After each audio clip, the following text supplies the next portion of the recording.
அடுத்த பகுதி என்ன தெரியுமா? ஜீவனை கொடுக்கிறார். பாப்பா, நானே நல்ல மேய்ப்பன், நல்ல மேய்ப்பன் ஆடுகளுக்காக. அடுத்து மூணாவது பாட்டுக்கு நீங்க போனீங்கன்னா ஜீவனை கொடுக்கின்ற அன்பு. எப்பவுமே ஆடுகளுக்காக மேய்ப்பன் ஜீவனை கொடுப்பதில்லை. ஏன்னா ஆடை விட மேய்ப்பன் வந்து உயர்ந்தவன். ஆனால் இங்க நீங்க பாத்தீங்கன்னா கிறிஸ்துவனுடைய அன்புன்னு சொல்லி பார்க்கும்போது ஆடுகளுக்காக ஜீவனையை கொடுக்கிறார். நல்ல மேய்ப்பன் ஆடுகளுக்காக தன் ஜீவனை கொடுக்கிறார் என்று கர்த்தர் சொல்கிறார். அப்படின்னா என்னது? இயேசு கிறிஸ்துவானவர் சிலுவையிலே ரத்தம் சிந்தி மரித்து உலக மக்களுக்காக, உலக மக்கள் என்கிற அவரை நம்பி வருகின்ற உலக மக்கள் என்கிற அந்த ஆடுகளுக்காக ஜீவனை கொடுக்கிறார் என்று அதனுடைய அர்த்தம். பார்த்தீங்களா? அவருடைய பிரசங்கத்தில் அது வருது. பார்த்தீங்களா அந்த உணர்வு? நல்ல மேய்ப்பன், நான் நல்ல மேய்ப்பன் ஆடுகளுக்காக ஜீவனை கொடுக்கிறேன். நான் என் ஜீவனை கொடுக்கறதுக்கு வந்தேன். ஹல்லேலூயா, ஆமென். ஜீவனை கொடுக்க வந்தேன். பயங்கர அன்பு. எவ்வளவாய் உலகத்தில் அன்பு கூர்ந்தார்.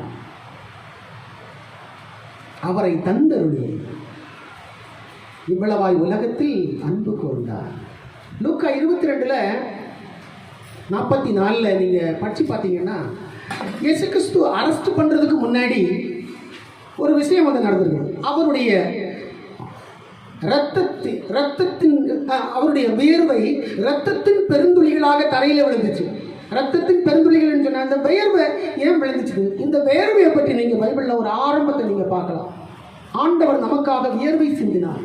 அதுல ஒரு ஆரம்பம் இருக்கிறது. என்ன ஆரம்பம் தெரியுமா? வேர்வை பற்றி கொஞ்சம் யோசிச்சு பாருங்க.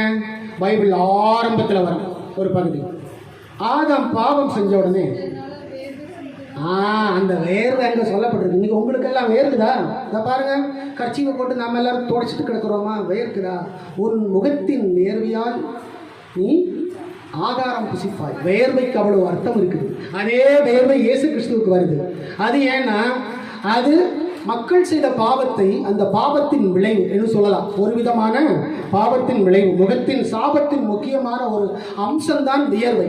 சாபத்தின் முக்கியமான ஒரு அம்சம்தான் வியர்வை. மனிதன் பாவம் செய்யாதுதானா மனுஷன் வியர்க்க வேண்டிய அவசியம் இல்லை. ஆதாம் பாவம் செய்தபடினாலே அந்த வியர்வை உண்டாகுது. அதே வியர்வையை குறித்து இயேசு கிறிஸ்துவனுடைய சரித்திரத்தில் சொல்லப்படுகிறது. அவருக்கும் வேர்வை வந்து கெத்செமனே தோட்டத்தில் அவர் ஜெபிக்கும் பொழுது வேர்வை வந்து இரத்தத்தின் துளிகளாய் அது கீழே விழுந்தது. சாபத்தின் ஒரு அம்சத்தை கர்த்தராகிய இயேசு கிறிஸ்து நமக்காக எடுத்துக்கொண்டார். ஜீவன் கொடுக்கிறவர், ஜீவன் கொடுக்கிறவர். இன்னொரு பகுதி நீங்க பார்த்தீங்கன்னா இயேசு கிறிஸ்துவை பிடித்து எங்க கொண்டு போய் நிப்பாட்டினாங்க தெரியுமா? மூன்றாவது அவரை நிறுத்தின இடம் என்ன இடம்? முதலாவது அவரை நிறுத்தின இடம் அன்னாவின் வீடு. இரண்டாவது அவரை நிறுத்தின இடம் காய்பாவின் வீடு. மூன்றாவது அவரை நிறுத்தின இடம் என்ன இடம்? மறந்துட்டீங்க. வேறொரு கிடையாது. மூன்றாவது அவரை நிறுத்தின இடம் ஆலோசனை சங்கம். நாலாவது சரிதானே? ஆலோசனை சங்கம். கிறிஸ்டி சொன்னாப்லையா? சரி, ஆலோசனை சங்கம். இந்த ஆலோசனை சங்கம்னு சொன்னால் என்னன்னு தெரியுமா? சங்கான்னு நிறைய இருக்கு. அந்த சங்கம், இந்த சங்கம், ஆலோசனை சங்கம். ஆலோசனை சங்கம் யூதர்களுடைய சங்கம். சான்ஹெட்ரியன் என்று பேர். சனகரிம் என்ற நீதிமன்றத்தில் இயேசு நின்றாரே, தெய்வ நிந்தனை செய்தவர் அந்த பழியை சுமந்தாரே. ஒரு பாடல் இருக்கா? சனகரிம் என்கிற அந்த நீதிமன்றம். அந்த நீதிமன்றத்தில் இயேசு கிறிஸ்துவை கொண்டு போய் நிறுத்தினார்கள். அங்கேதான் எல்லாரும் சேர்ந்து அவரை பரிகசித்தார்கள், ஏளனம் செய்தார்கள், கேலி செய்தார்கள், குறுக்கு மறுக்க என்ன செய்தார்கள்? விசாரணை செய்தார்கள். அது யூதர்களுடைய கோர்ட். என்ன கோர்ட் அது? சனகரிம், சான்ஹெட்ரியன் கோர்ட். ஜேவிஷ் கோர்ட்னு ஆங்கிலத்தில், ஜேவிஷ் கோர்ட். அதில் கொண்டு போய் நிறுத்தினாங்க. அதில் கொண்டு போய் நிறுத்தி தெய்வ நிந்தனை புரிந்தவன் என்று குற்றம் சாட்டினார்கள். தெய்வத்துக்கே தெய்வ நிந்தனையா? என்ன பாருங்கப்பா. ஸோ கிபி 33 அறையில் இந்த விஷயம் நடந்தது. நமக்காக அந்த சனகரிம் என்கிற அந்த நீதி மன்றத்தில் இயேசுவானவர் நின்று கொண்டிருந்தார். பிரியமானவர்களே, புரிந்து கொள்ளுங்கள். சனகரிம் என்கிற அந்த நீதிமன்றத்தில் நமக்காக இயேசுவானவர் நின்று கொண்டு சைலண்டாக இருந்தார். எதற்காக? ஜீவனை கொடுப்பதற்காக. பார்த்தீங்களா? அன்பு. ரத்தத்தின் வியர்வை வந்து ரத்தத்தின் துளிகளாக கீழே விழுந்தது. இரண்டாவது பகுதியாக அவர் நமக்காக மறிக்க வேண்டும் என்பதற்காகவே சனகரிம் என்கிற அந்த நீதிமன்றத்தில் நின்று கொண்டிருந்தார். ஜீவன் கொடுப்பவர், ஜீவன் கொடுப்பதற்காக நின்று நல்ல மேய்ப்பன் ஆடுகளுக்காக தன் ஜீவனை கொடுக்கிறார். இப்போ அந்த வசனம் புரியுதா? இப்போ நீங்கள் யோவான் 10ஆம் அதிகாரத்தை படித்து பார்த்தீங்கன்னா அவர் சொல்லிட்டு வர்றது எல்லாமே புரியும். இவர் மறிக்க போகிறாரு, உலகத்துக்காக மறித்து, உலக மக்களுக்காக பாவ மன்னிப்புக்காக மறித்து, உலகத்திலே எல்லா மக்களையும் அன்பு கூறுகின்ற ஒரு தெய்வம் கர்த்தராகிய இயேசு கிறிஸ்து என்பதை நாம் புரிந்து கொள்ள முடியும். சுவாமி விவேகானந்தர் வாழ்ந்த காலத்திலே இது அவர் சொல்கிறார்.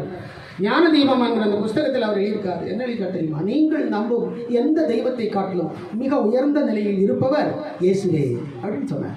சூப்பர் இல்லை? ஏன்னா அவர் நல்லா தெரிஞ்சுக்கிறார். நீங்கள் நம்பும் எந்த தெய்வத்தை காட்டிலும் மிக உயர்ந்த நிலை, சாதாரண உயர்ந்த நிலை கிடையாது, மிக உயர்ந்த நிலை. அகலமாய் யாரும் அறிவறிதா பொருள் சகலமாய் வந்தது என்று வந்தீர்கள். அவ்வளவு சீக்கிரமாக கண்டுபிடிக்க முடியாத பரம்பொருளாகிய தேவன் சகலமாய் வந்தார், தானா வந்தார். சகலமாய் வந்தது என்று வந்தீர்கள்.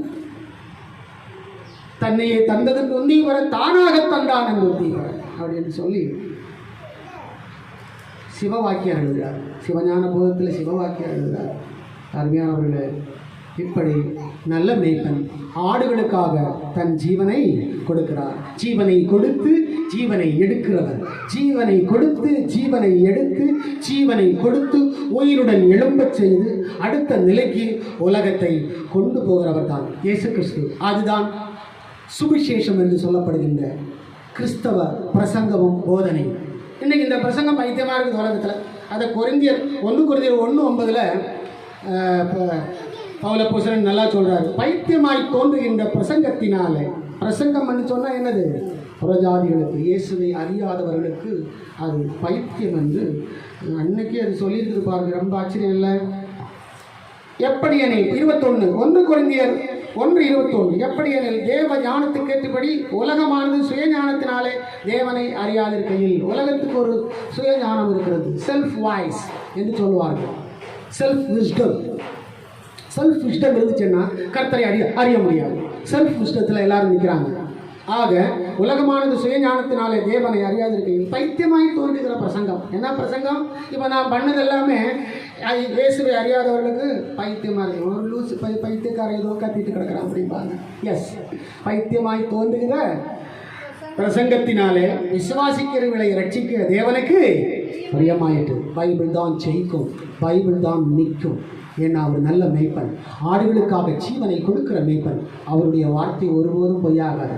எருசலேமை பாருங்கள், எருசலேம் எப்படி இருக்குது? கடைசி காலத்தில் இப்படி தான் எருசலேம் இருக்கும். எருசலேமை சுற்றி யுத்தங்கள் இருக்கிறதா? எருசலேம் யூதருடைய கையில் 1967 வந்துச்சு. அது இயேசு நின்ற இடம், இயேசு வாழ்ந்த இடம், இயேசு கிறிஸ்து மரித்த இடம்.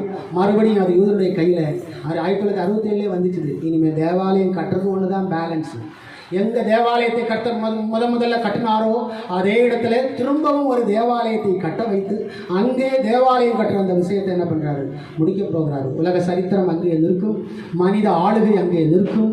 அடுத்த ஆளுகை தெய்வீக ஆளுகைக்குள்ளால் உலகம் கடந்து செல்லும்.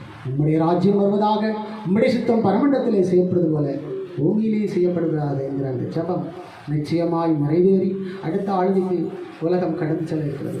ஆகையினாலே கிறிஸ்துவை விசுவாசிக்கிற நீங்கள் சாதாரணமானவர்கள் அல்ல, கர்த்தருடைய பிள்ளைகள், நல்ல மேய்ப்பனுடைய பிள்ளைகள். உங்களுக்கு ஒரு நல்ல மேய்ப்பன் இருக்கிறார். அவர் உங்களை மேய்ப்பார், புல்லுள்ள இடங்களிலே மேய்ப்பார்.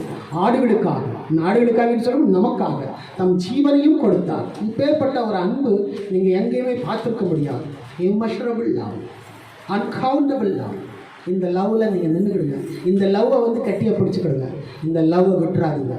உலகத்தில் இருக்க எல்லா லவ்வை விட ரொம்ப ஹியூஜ் லெவல், அழியாததும் மாறாததும் என்றென்றும் நிலைக்கக்கூடியதுமான ஒரு அன்பு.